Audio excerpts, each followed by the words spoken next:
வணக்கம்.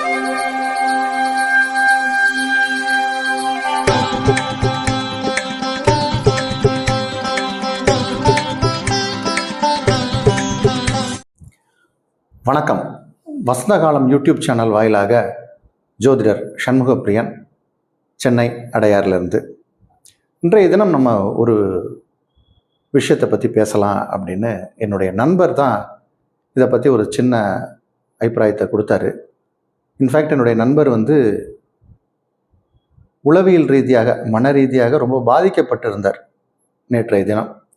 அவருக்கு சில ஆறுதல்களாக நான் சில விஷயங்கள் பேச வேண்டியது இருந்துச்சு.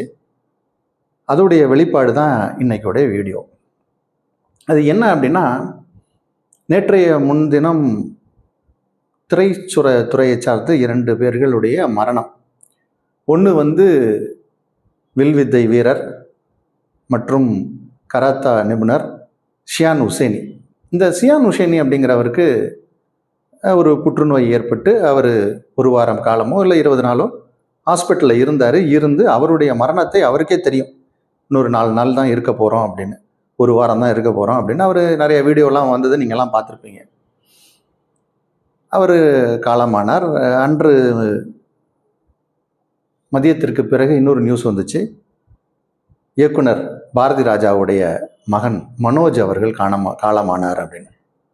48 வயது. எனக்கு என்னுடைய நண்பர் இப்போ ஒருத்தர் பேசினார்னு சொன்னேன் இல்லையா, அவர் மூலம் எனக்கு ஷியான் ஹுசேனி ஒரு 25 ஆண்டுகளுக்கு முன்னாடி பழக்கம். என்னோடய வீட்டுக்கெல்லாம் அடிக்கடி வந்திருக்காரு.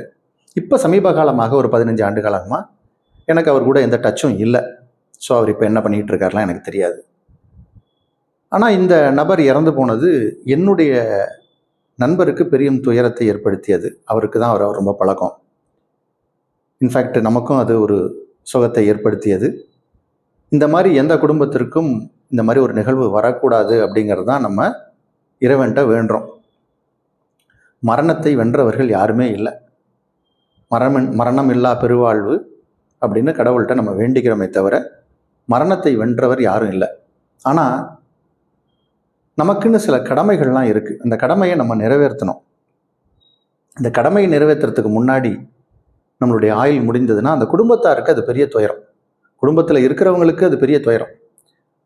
இப்போது இந்த வில்வித்தை வீரர் ஷியான் ஹுசேனி இவருடைய விஷயங்கள் எடுத்து பார்த்தோம்னா, அவருடைய மரணம் அவருக்கே தெரியும். அவர் ஒரு தைரியசாலி. அவர் நல்லா தான் இறக்கிறதுக்கு முன்னாடி பேட்டியெல்லாம் கொடுத்தாருனாலும், ஒரு மனிதனுக்கு இன்னும் 4 நாள் தான் உயிரோடு இருப்போம், 1 வாரம் தான் இருக்க போகிறோம் அப்படின்னு தெரிஞ்சால் அது எந்த அளவுக்கு ஒரு துயரத்தை கொடுக்கும்.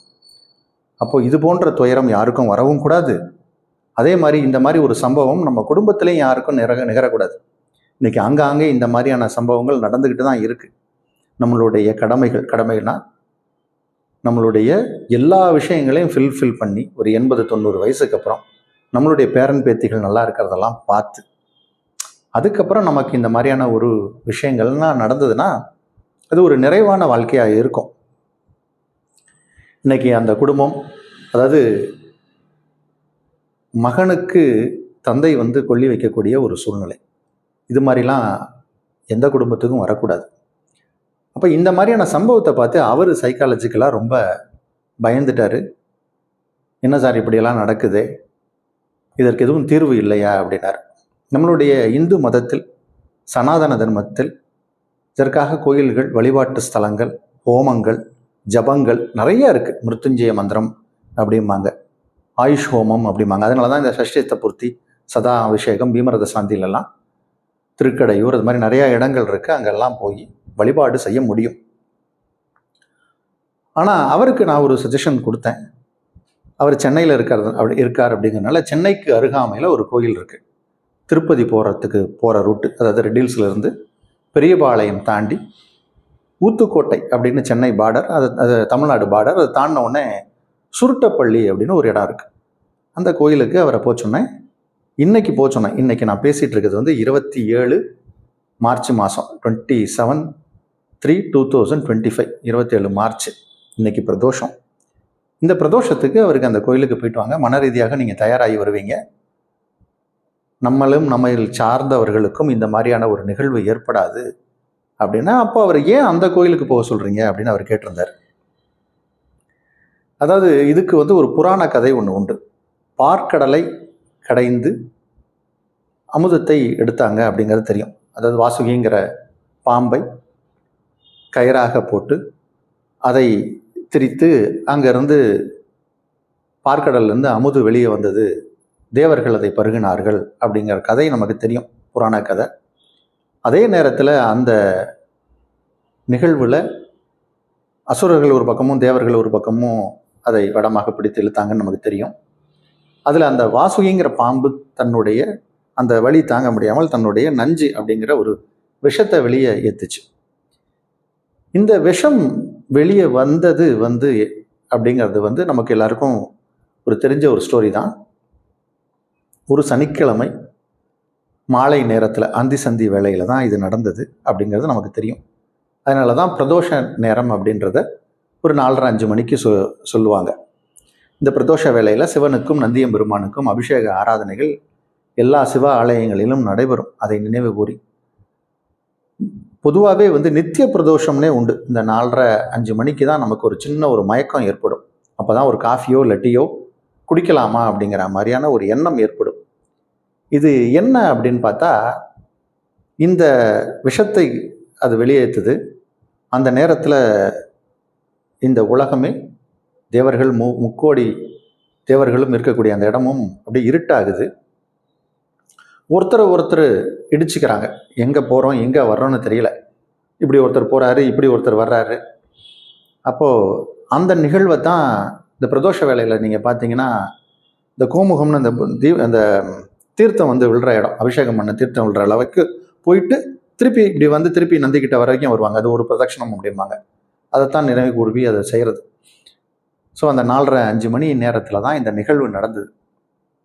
அப்போது இந்த விஷம் தாக்கி அனைவருமே மரணத்தை தழுவக்கூடிய நேரம் கூட வந்துடும் அப்படிங்கிறது எல்லாருக்கும் பயம்.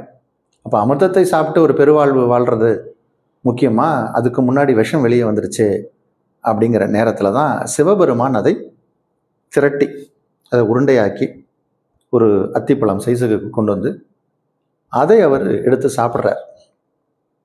சாப்பிடும்போது தன்னுடைய கணவனுக்கு இந்த மாதிரி ஒரு நிகழ்வு நடக்கக்கூடாதுன்னு எந்த மனைவிக்கும் அந்த விஷயம் உண்டு. பார்வதி தேவியார் கழுத்தை அப்படி பிடிச்சி அமைக்கிடுறாங்க, அது வயிற்றுக்குள்ளே போகக்கூடாது அப்படின்னு. அதனால் அவருக்கு இந்த கழுத்தோடு அந்த விஷம் நின்றுடுது. அதனால் அதற்கு இந்த இடம் நீளமாக மாறிடுது. அதனால தான் அவருக்கு நீலகண்டன் அப்படின்னு ஒரு பெயர் உண்டு. இந்த இடத்துக்கு பேர் கண்டம் அப்படிம்பாங்க, நீலகண்டம். இந்த மயில் உடைய கழுத்து இருக்கு இல்லையா, அதற்கும் நீலகண்டம்னு பேர். அதனால தான் இந்த லேடிஸ் எல்லாம் பட்டு புடவை கடைக்கு போனால் ஒரு டபுள் கலரில் மயில் கலர் அப்படிம்பாங்க, அதை வாங்கணும் அப்படிம்பாங்க. மயிலுக்கும் அதே மாதிரியான கழுத்து, அதனால் அதற்கும் நீலகண்டம் அப்படின்னு ஒரு பெயர் உண்டு. இப்போது சிவபெருமான் மயங்கிய நிலையில் பார்வதி தேவியாரின் மடியில் படுத்தா மாதிரியான ஒரு பொசிஷனில் ஒரு கோயில் இருக்குது. அதுதான் சுருட்டப்பள்ளி சிவ ஆலயம். இந்த ஆலயத்தில் இது நடந்தது ஒரு பிரதோஷ வேலை இல்லையா. அப்போது அந்த பிரதோஷ நேரத்தில் அந்த கோயிலில் போய் நம்ம சுவாமி தரிசனம் பண்ணோம்னா நமக்கு இந்த யமபயம் நீங்கும். யமபயம் நீங்கும். நம்ம குடும்பத்திலோ நம்மை சார்ந்தவர்களுக்கோ இவ்வாறான ஒரு துயரமான சம்பவம் நடக்கக்கூடாது அப்படிங்கிறதுக்கான ஒரு வேண்டுதல் தான். பொதுவாகவே இந்த பிரதோஷத்தை பற்றின ஒரு வீடியோ போடணும்னு நினச்சிட்டு இருந்தேன். ஸோ அவர் கேட்டு அவரை இன்றைக்கி நான் அனுப்பி விட்டுட்டு, சரி நம்மளே இந்த வீடியோவை இன்றைக்கி அப்லோட் பண்ணிடலாம் அப்படின்ட்டு தான் இந்த வீடியோ பேசிகிட்ருக்கேன். ஸோ இந்த கோயில் அந்த நிகழ்வு, அந்த காலத்தில் அவர் சிவபெருமான் அந்த ஆழகால விஷத்தை உண்டு அவர் படுத்திருந்த அந்த நிகழ்வு தான் அங்கே நடந்ததாக இன்னைக்கு புராணங்களும் சொல்லுது. அது அந்த இடத்துல தான் நடந்ததுன்னு இல்லை, அதை நினைவு கூட்டுற மாதிரியான ஒரு கோயில். அதனால் அந்த கோயிலில் போய் நம்ம பிரதோஷ பூஜையை அந்த வேளையில், அதுவும் சனிக்கிழமையில் வரக்கூடிய பிரதோஷ பூஜையை பார்த்தோம்னா நமக்கு ஆயுள் பலம் நல்லா இருக்கும், நமக்கு யமபயம் நீங்கும். பொதுவாகவே யமபயம் இல்லாமல் இருக்கணும் அப்படின்னா சிவபெருமான் வழிபாடே மிகச்சிறந்தது. இந்த 4:30-5 மணி அந்தி சந்தி வேளையில் தான் நரசிம்மரோடும் அவரும் தூண்லேருந்து வெளிப்பட்டார். அப்போது இந்த நரசிம்மர் வழிபாடும் இந்த மாதிரியான விஷயத்துக்கு மிகச்சிறப்பானது. கொடிய வியாதிகள் ஏதாவது இருக்குன்னா நரசிம்மரையும் வணங்கலாம் அப்படிங்கிறது ஒரு தகவல். இந்த மார்க்கண்டேய மகரிஷி அப்படின்னு சொல்லக்கூடியவர், அவருக்கு வயது 16 வயது வரும்போது அவருக்கு இந்த மாதிரியான ஒரு நிகழ்வு நடந்தது. அப்போது அவர் சிவனை ஆற தழுவை கொண்டார். அப்போ யமன் பாசக்கயிறை போடும்போது சிவபெருமான் மேலே தோன்றி, அவர் அந்த கதையும் உங்களுக்கு எல்லாருக்கும் தெரிஞ்சிருக்கும். இந்த மார்க்கண்டேய மகரிஷிக்கும் இந்த சுருட்டப்பள்ளியில் ஒரு சன்னதி இருக்கு. அப்போ அதனால இது ஒரு மிகச்சிறப்பான கோயில், நம்மளுடைய பயத்தை போக்கக்கூடிய ஒரு கோயில். நான் இப்போ சொன்னேன் இல்லையா, நம்ம எல்லாருக்கும் ஒரு கடமை இருக்குது அப்படின்னு. அந்த கடமையை நம்ம நிறைவேற்றணும். நம்ம பிள்ளைகளை படிக்க வைக்கிற நேரம் படிக்க வைக்கணும், அவர்களுக்கு கல்யாணம் பண்ணி கொடுக்குற நேரம் கல்யாணம் பண்ணி கொடுக்கணும், வீடு வாசல் வாங்குகிற நேரம் வாங்கணும், காலம் கடந்து எதுவும் நடக்கக்கூடாது, எல்லாம் சரியான நேரத்தில் நடக்கணும், பொருளாதார ரீதியில் நம்ம மேலே வரணும் அப்படிங்கிறதுக்கான ஒரு சிறப்பான கோயில். இது சென்னைக்கும் ஆந்திராவுக்கும் கரெக்டாக அந்த பார்டரில் ஊத்துக்கோட்டை பக்கத்தில் இருக்குது. சென்னை பெரியபாளையம் தாண்டி ஊத்துக்கோட்டை போனோம்னா அந்த இடத்துல இருக்குது. இன்று பிரதோஷம். இந்த தகவலை நீங்களும் எடுத்துக்கிட்டு முடிந்தவர்கள் உங்கள் வீட்டுக்கு அருகாமையில் இருக்கக்கூடிய சிவாலயம் சென்றாலும் சிறப்பு. சனிக்கிழமை அல்லது சிவபெருமானை பிரதோஷம் தோறும் மாதம் 2 முறை வந்து போகக்கூடிய பிரதோஷ வேளையில் வணங்குவதும் சிறப்பு. சென்னைக்கு அருகாமையில் இருப்பவர்கள் சுருட்டப்பள்ளி சென்று வந்தாலும் ஆயுள் ஆரோக்கியம் நிரந்தரமாக இருக்கும். மீண்டும் மற்றொரு வீடியோவில் உங்களை சந்திக்கிறேன்.